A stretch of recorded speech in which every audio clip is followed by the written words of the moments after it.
pagkaon si Pagaspas mga idol. Busog na kayo. Diba? No. Busog na kayo. So sa una mga idol, no, sa bago pa ni sa kuha. Sa bago pa ko ni nadakpan. Ang kuha na ni maldito kan siya. Sinig pamaak, hindi ni siya pahikap. So karon kay dugay naman kayo sa kung mga kamot. Karon buta na kaya.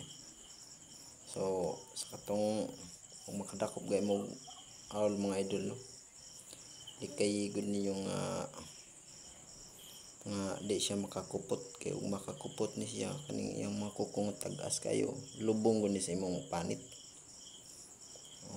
Nya kuan sa pasad og magdakop man gani mo mga og makadakop man gani mo ingon ani, og wala mo'y ikasuporta nga pagkaon, buhiin na lang.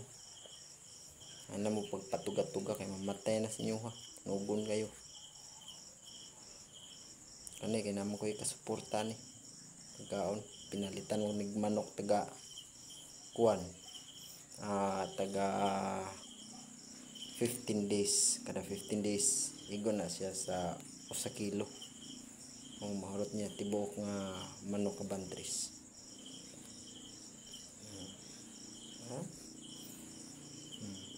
So kani siya makighagwa naman ganin siya. Hindi na sama-sawa na nga kusugay mamaak nya, kusugay mangambras na. Buota na kayong Pagaspas. So bayi din siya mga idol.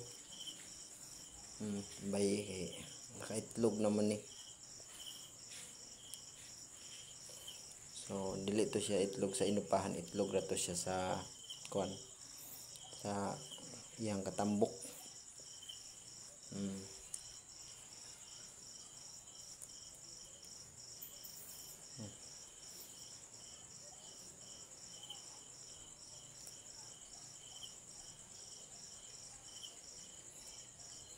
Cute kayo.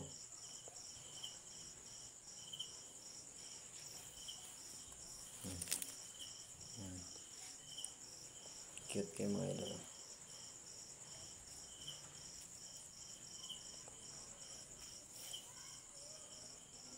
Thank you. Kanalasa.